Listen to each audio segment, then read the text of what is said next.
Berlatar di tahun 1937, Los Angeles, pria kaya raya menulis sepucuk surat untuk seseorang yang sangat penting. Dalam surat tersebut, si pria mengaku telah menemukan sesuatu yang sangat berbahaya karena kemungkinan besar akan mengancam nyawanya. Setelah menulis surat, si pria pun menuju ke ballroom dan menyerahkan surat itu kepada seorang bartender, mengatakan bahwa seseorang akan datang untuk mengambilnya. Somebody will ask for the man named Douglas Hall. Sesaat kemudian, karena penasaran, si bartender pun dengan lancang membaca isi surat tersebut yang mana langsung membuatnya gelisah. Beberapa waktu kemudian, si pria kaya tiba di rumah dan segera beristirahat bersama sang istri, namun tiba-tiba saja.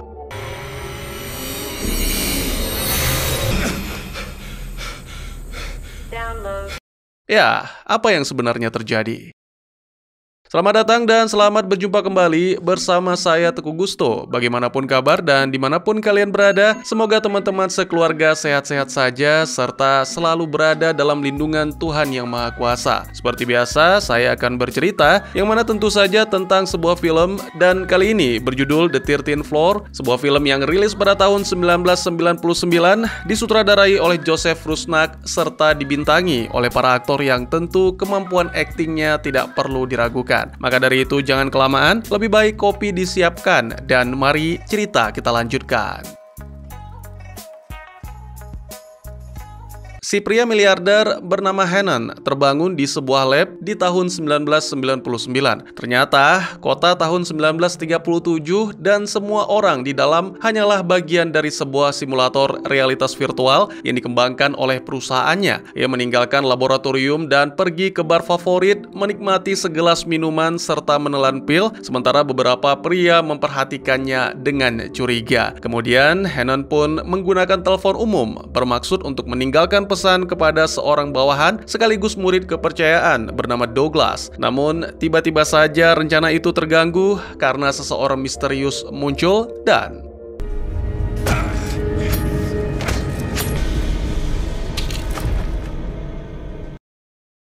keesokan paginya, Douglas terbangun lalu segera mendengarkan beberapa pesan pada mesin penjawab, sembari bersiap mandi, dan pada waktu yang sama ia menemukan kemeja dengan noda darah di tempat sampah. Salah satu pesan yang diputar berasal dari petugas polisi yang meminta Douglas segera datang ke kantor. Belum sempat mendengar pesan lainnya, Douglas pun bergegas ke sana, di mana detektif McBain telah menunggu, kemudian ditunjukkanlah mayat Hannon.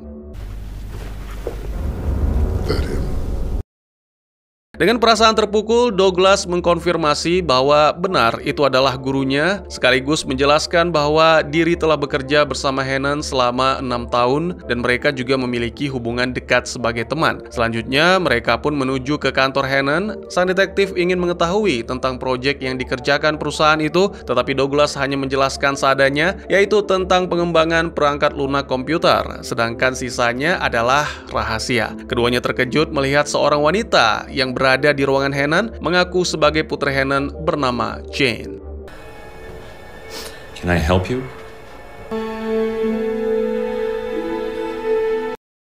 Douglas sulit menerima karena selama ini Hannon tidak pernah menyebut memiliki keluarga, apalagi anak. Douglas juga merasa seperti pernah bertemu dengan Jane sebelumnya. Sementara McBain membawa Jane untuk diinterogasi, Douglas pergi ke lantai 13, di mana ia bertemu dengan seorang programmer bernama Whitney yang tampaknya masih berduka atas kepergian Hannon. Whitney menjelaskan tentang simulasi kota LA yang sedang mereka kerjakan dan bagaimana Hannon terus-menerus mengunjungi kota tersebut meski masih butuh beberapa bulan lagi sebelum simulasi itu siap diuji coba secara resmi. Douglas pun menceritakan tentang Jane yang mana juga membuat Whitney terkejut karena tidak tahu apa-apa tentang hal itu. Douglas kemudian kembali ke lobi dan melihat Jane pergi dengan taksi. Curiga, Douglas pun menyusul dengan bantuan resepsionis yang menunjukkan tujuan Jane. Sementara itu, McBain mulai menginterogasi Whitney tentang penelitian yang dilakukan oleh perusahaan. Whitney menjelaskan bahwa realitas virtual mereka dipenuhi dengan para penduduk yang dapat belajar atau mengembangkan diri, namun tidak menyadari mereka hanyalah program. Selain itu, dijelaskan pula alasan mereka memilih LA tahun 1937 adalah karena Hannon ingin menikmati masa-masa di tahun tersebut. Di hotel, Douglas menemukan Jane dan langsung menghampiri, menanyakan tentang percakapan terakhir Jane dengan Hannon. Jane menjelaskan beberapa hari yang lalu, saat dirinya berada di Prancis, sang ayah memintanya ke US untuk membantu, bukan mengembangkan, tapi menutup perusahaan. Jane kemudian bertemu dengan pengacara Hannon untuk membahas wasiat sang ayah, tetapi dikejutkan dengan perubahan mendadak yang dilakukan Hannon, di mana perusahaan itu kini akan berpindah ke tangan Douglas. Who'll head the board now? Douglas Hall.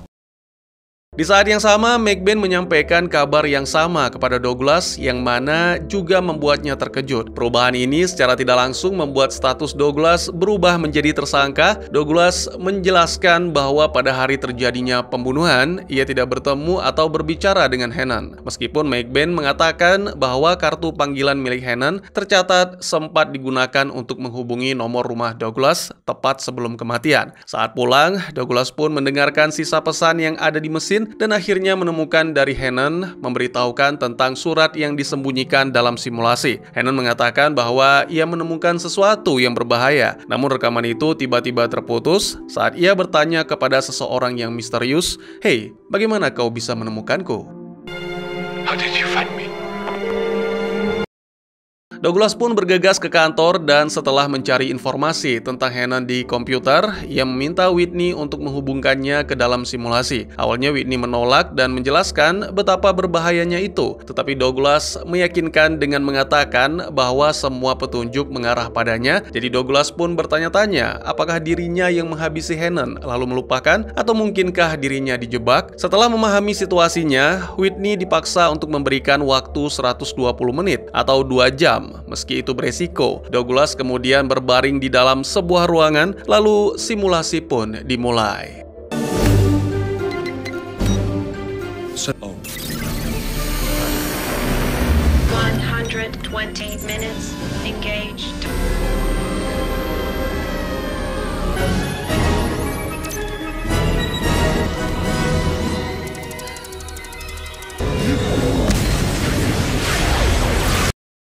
Tak lama berselang, tiba-tiba saja Douglas terbangun di realitas virtual, mengambil tubuh seorang teller bank. Semua terasa sangat aneh sampai Douglas segera ke toilet untuk menenangkan diri. Tentu saja ini membuat atasannya bingung, sehingga memaksa Douglas untuk beristirahat. Douglas pun keluar dari gedung memandang semuanya dengan takjub karena betapa nyata dan mendetailnya kota simulasi tersebut.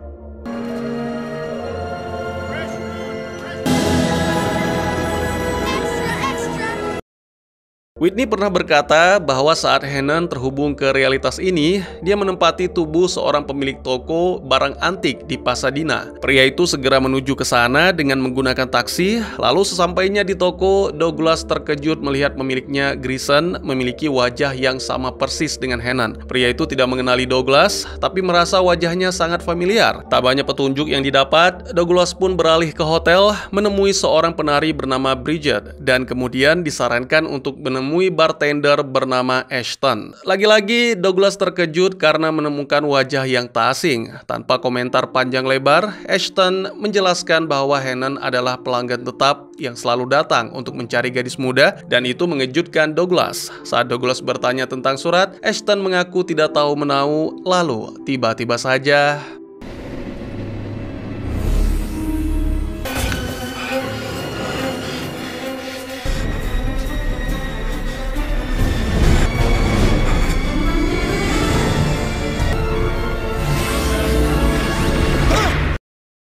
terbangun di lab, Douglas masih dalam keadaan lemah, sementara di simulasi, Ashton menyadari bahwa tubuh yang digunakan Douglas sekarang tidak tahu di mana ia berada atau bagaimana bisa sampai di sana. Di lab, Whitney membantu Douglas untuk menenangkan diri dan memarahinya karena bersikeras berada dalam simulasi selama 2 jam, tapi suasana hatinya sedikit membaik ketika Douglas menceritakan betapa nyata dan luar biasanya realitas virtual yang mereka ciptakan. It works.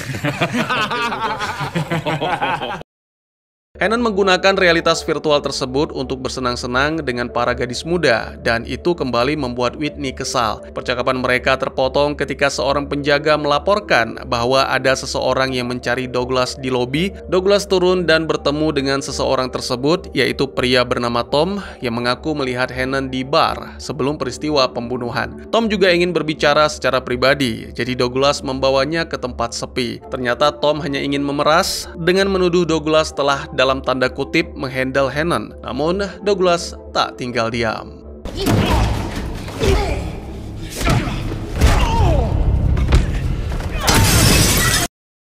Beberapa waktu kemudian, Douglas menelepon Jane dan mengundangnya makan malam. Ia menceritakan tentang pesan yang ditinggalkan oleh Hannon, tetapi Douglas tidak bisa mengingat apakah ia benar-benar melihat atau berbicara dengan Hannon pada hari kematian. Jane menyarankan agar Douglas mengatakan segalanya kepada polisi dan menjauhi simulasi, karena mungkin itu yang menyebabkan masalah pada ingatan. Lagi-lagi Douglas mengungkapkan bahwa diri sepertinya pernah bertemu dengan Jane, tapi Jane hanya diam. Lalu saat berdansa, wanita itu mengungkapkan bahwa diri juga merasakan dejavu yang sama dengan Douglas dan menjelaskan bahwa dejavu bisa menjadi pertanda cinta pada pandangan pertama. Usually a sign of love at first sight. Adegan berpindah ke beberapa waktu kemudian. Saat tengah malam, sekelompok polisi mendobrak masuk ke apartemen Douglas untuk menangkap tersangka utama kasus tewasnya Hannon. Saat di kantor, McBain menjelaskan bahwa mobil Douglas terlihat dalam rekaman kamera pengawas di bar tempat pembunuhan itu terjadi. Sang detektif berteori bahwa Douglas menghabisi Hannon untuk mencegahnya menutup perusahaan. Selain itu, mereka mendapatkan keterangan dari Tom yang mengaku melihat Douglas meninggalkan bar bersama Hannon. Tetapi beberapa saat kemudian, Hannon ditemukan tak bernyawa. Douglas pun menghabiskan malam di sel tahanan, tapi keesokannya Jane membayar jaminan dengan memberikan alibi yang membuktikan bahwa ia tak bersalah. Bertekad untuk menemukan kebenaran, Douglas kembali ke lab dan masuk ke dalam simulasi, serta sekali lagi mengatur waktunya menjadi 2 jam. Namun, dia lupa menekan tombol yang seharusnya memulai hitung mundur. Timer not engaged. Warning. Saat muncul di realitas virtual, Douglas mendapati diri berada di tengah kompetisi dansa. Ia segera meninggalkan pasangan dan kembali ke toko barang antik, lalu melempar jendela untuk membuat Grayson keluar. Pada awalnya Grayson tidak ingin menemui, tapi Douglas menjelaskan bahwa ia mengetahui alasan Grayson sering mengalami lupa ingatan dan bangun tanpa mengetahui apapun. Grayson mengaku bahwa setiap kali terbangun, ia melihat sekilas kehidupan pria lain dan istrinya bahkan mencium bau gadis muda di pakaiannya. Ia juga menyebutkan bahwa menemukan sesuatu yang aneh di bawah ranjang. Pria tua itu kemudian mengambil sebuah koper berisi setelan jas mewah, mengatakan bahwa ia tidak pernah membelinya dan tidak ingat pernah memakai, tetapi setelan itu pas dengan tubuhnya.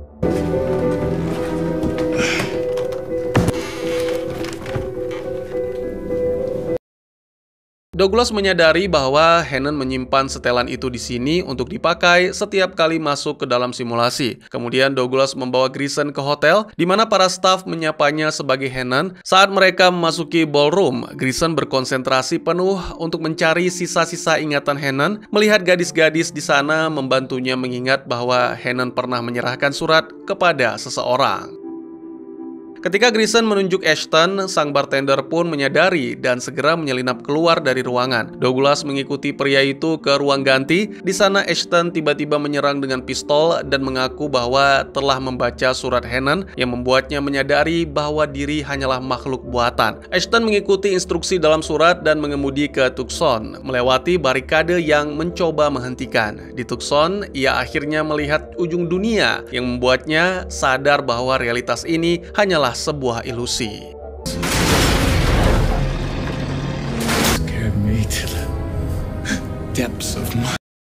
Ia ingin tahu mengapa Hannon dan Douglas bermain-main dengan pikiran orang dan memaksa Douglas untuk menunjukkan kebenaran yang sesungguhnya. Sambil tertawa seperti orang gila, Ashton menembak Douglas dan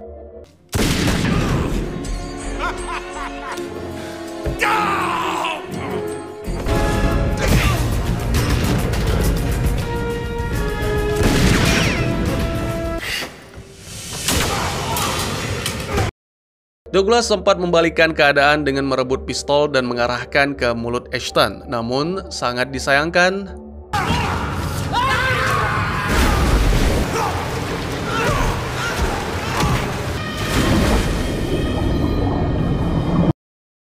saat nyaris kehabisan nafas, Whitney menarik Douglas keluar dari simulasi. Melihat wajah Whitney membuat Douglas secara refleks meninjunya sebelum menyadari bahwa telah kembali ke dunia nyata. Setelah itu, Douglas mengatakan kepada Whitney bahwa semua orang dalam simulasi itu sama nyatanya seperti mereka dengan kehidupan dan perasaan yang nyata pula. Douglas merasa bahwa kelompoknya tidak seharusnya mempermainkan pikiran dan proyek ini adalah sebuah kesalahan. Whitney mencoba meyakinkan bahwa semua ini hanya hasil pemrograman, tetapi Douglas meninggalkannya begitu saja.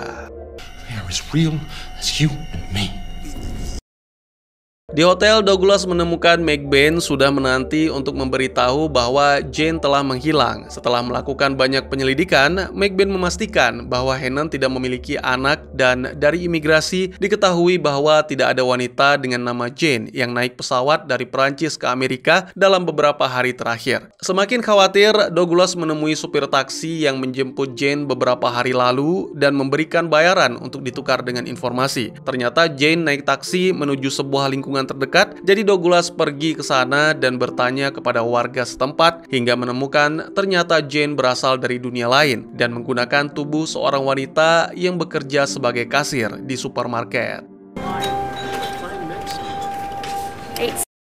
Saat Douglas mendekati, wanita bernama Natasha itu tidak mengenali, tetapi mengaku bahwa wajah Douglas terlihat familiar. Dengan cerita Ashton masih berputar di kepala, Douglas mengikuti rute yang dijelaskan dalam surat dan melewati beberapa penghalang sampai akhirnya menemukan ujung dunia. Ia terkejut saat melihat dinding yang terdiri dari kode dan wireframe, yang berarti realitas di tahun 1999 adalah simulasi sama seperti tahun 1937. Sekaligus ini juga menunjukkan bahwa Douglas bukan manusia yang nyata. Sementara itu, McBain menemui kasir yang mirip dengan Jane, tetapi wanita itu tidak mengenalnya. Anak buah McBain melaporkan hasil penyelidikan bahwa teman-teman Natasha memperhatikan kebiasaannya yang aneh, di mana Natasha sering keluar sepanjang malam dan tidur sepanjang hari. Pada saat yang sama, Jane masuk ke tubuh Natasha dan melihat McBain. Wanita itu buru-buru bersembunyi dan menghubungi Douglas, mengajaknya untuk bertemu. Yeah. Look, I can explain. I'm sorry. Beberapa saat kemudian, Jane akhirnya menceritakan seluruh kebenaran. Ada ribuan dunia virtual, tetapi hanya dunia ini yang pernah menciptakan simulasi dalam simulasi. Jane tidak menghabisi Hannon, ia dikirim ke sini setelah kematian Hannon untuk berpura-pura menjadi putrinya dan mengambil alih perusahaan. Jane seharusnya menutup perusahaan, tapi Hannon dengan licik mengubah surat wasiatnya. Lebih lanjut, wanita itu menjelaskan bahwa Douglas lah yang menghabisi Hannon, tetapi itu terjadi saat sedang dikendalikan oleh seorang user yang ternyata adalah suami Jane bernama David. Menurut penjelasan Jane, David kecanduan akan simulasi ini yang membuatnya berubah menjadi seorang yang kejam dan tak terkendali. Ia percaya bahwa karena Douglas dan Hannon telah melihat batas dunia, itu membuktikan bahwa mereka memiliki kesadaran dan benar-benar nyata. Sejak awal simulasi, Jane telah mengawasi Douglas dan perlahan jatuh cinta padanya. Douglas bersikeras bahwa ia bukan manusia sungguhan sehingga tidak bisa dicintai, namun Jane sama sekali tak mempermasalahkan. I fell in love with you from the moment the simulation was created. I'm not even real. Sementara itu, Whitney bertindak gila dengan masuk ke dalam simulasi, mengendalikan tubuh Ashton yang kebetulan sedang mengemudi dan bahkan nyaris mengalami kecelakaan.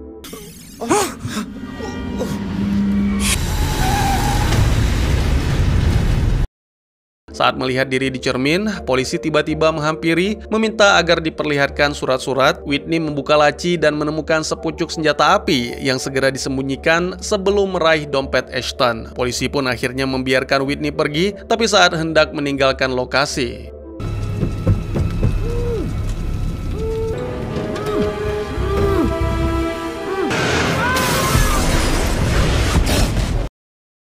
Di saat yang sama, hitung mundur telah berakhir dan Whitney terbangun di tahun 1999. Tapi ia kebingungan karena tidak tahu cara membuka pintu otomatis dan mulai melakukan hal secara acak. Petugas yang melihat perilaku aneh ini segera menghubungi Douglas untuk melaporkan. Douglas pun segera ke kantor, sementara Jane menghubungi McBain. Beberapa waktu kemudian, Douglas tiba di gedung perusahaan dan menemukan petugas sudah tergeletak di lantai tanpa pistol. Saat masuk ke dalam suatu ruangan, Douglas melihat Whitney tertawa di depan televisi, seakan itu adalah sesuatu yang baru baginya.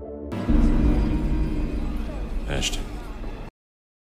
Hanya bertukar beberapa kata saja, Douglas segera menyadari bahwa orang di hadapannya sebenarnya adalah Ashton yang mengisi tubuh itu. Douglas selalu menjelaskan kepada Ashton bahwa dunia tempat mereka berada saat ini juga tidak nyata, dan ini membuat Ashton penasaran sehingga ingin melihat dunia tempat ia dalam tanda kutip lahir. Mereka masuk ke dalam lift menuju lantai 13, dan tiba-tiba saja suami Jane, David, mengambil alih tubuh Douglas. Untuk sementara, ia tetap diam dan membawa Ashton ke ruangan tempat semua komputer menjalankan program simulasi berada. Sementara Ashton sibuk melihat-lihat, David menemukan pistol dan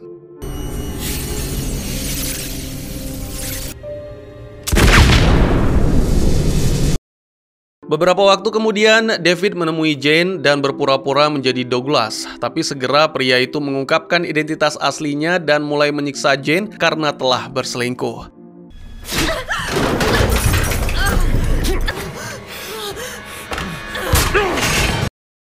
Ketika di lobi, Jane menyadari bahwa pintu depan telah terkunci. Tak lama kemudian, David menyusul dan bersiap menembaknya, namun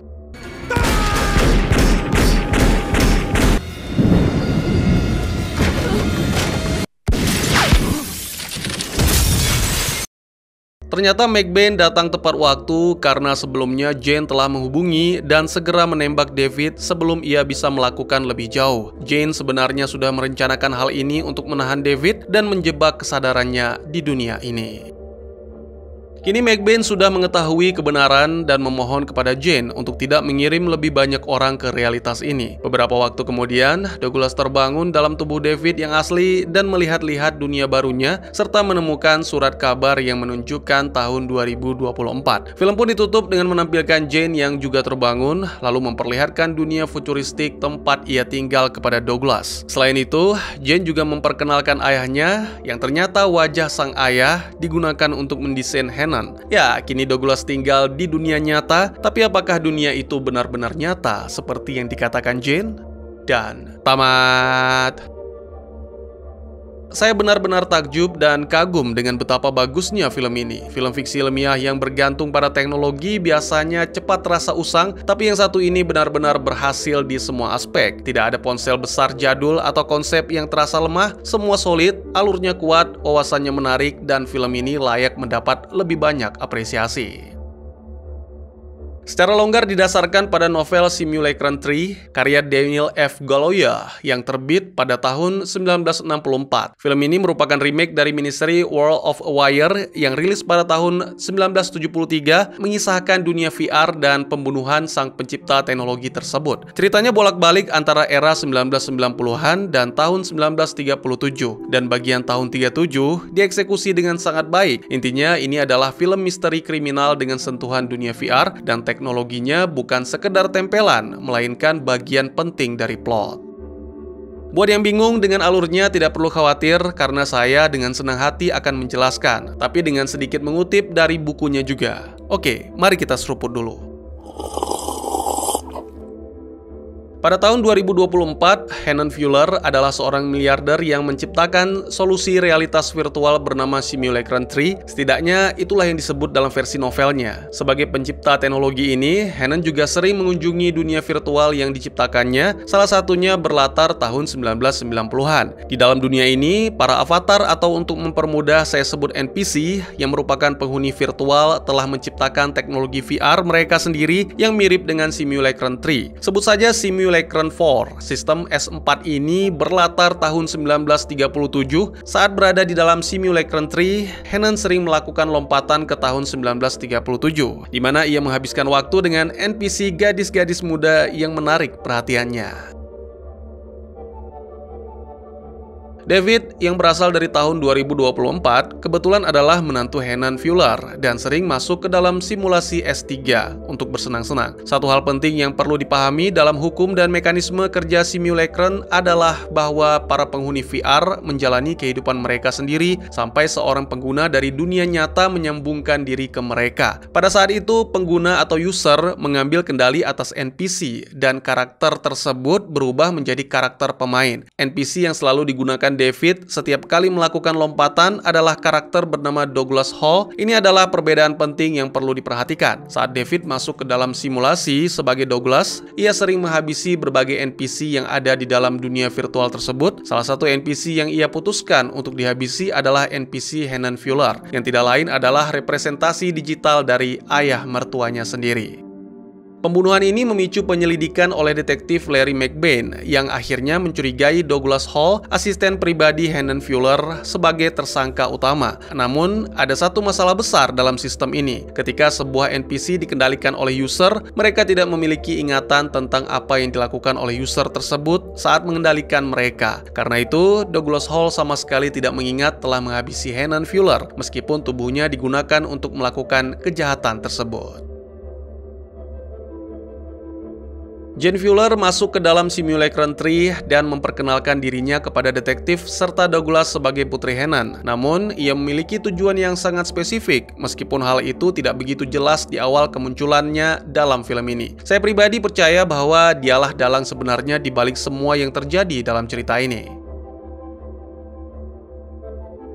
Douglas Hall, yang berada di dalam simulacron tree, memutuskan bahwa ia harus masuk ke dalam permainan Hannon S4 untuk menyelidiki bagaimana Hannon meninggal dan mencari petunjuk yang mungkin ditinggalkannya. Mungkin saja ada sesuatu seperti sebuah catatan, jadi ia memasuki simulasi dan mulai menelusuri jejak Hannon, mencoba memahami kebiasaannya. Dari situ, ia mengetahui bahwa Hannon ternyata adalah The Real Botuna.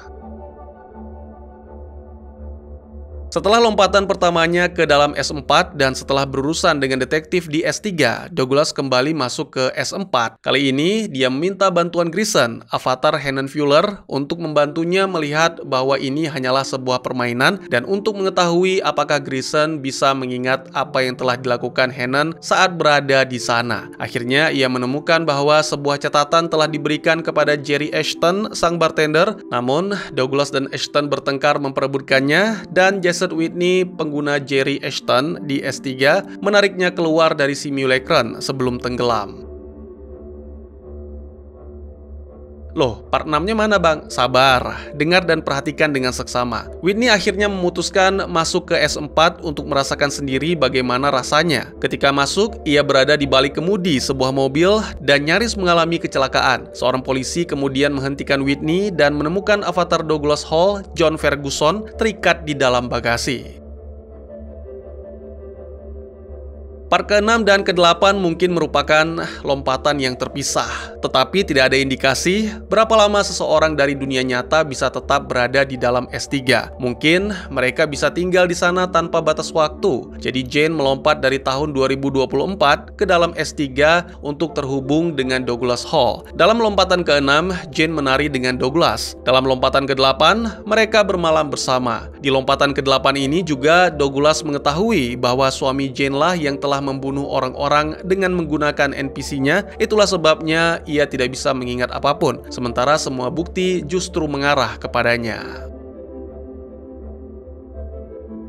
Ketika Jason Whitney berada di S4, ia tertabrak mobil dan meninggal. Pada momen inilah aturan paling aneh dalam film ini mulai berlaku. Ketika seorang user mengendalikan sebuah NPC dan kemudian mati, kesadaran NPC-nya akan kembali ke tubuh user di dunia nyata. Kesadaran AI dari dalam permainan akan naik ke dalam tubuh pemain. Aturan ini juga berlaku dari dunia keempat ke dunia ketiga.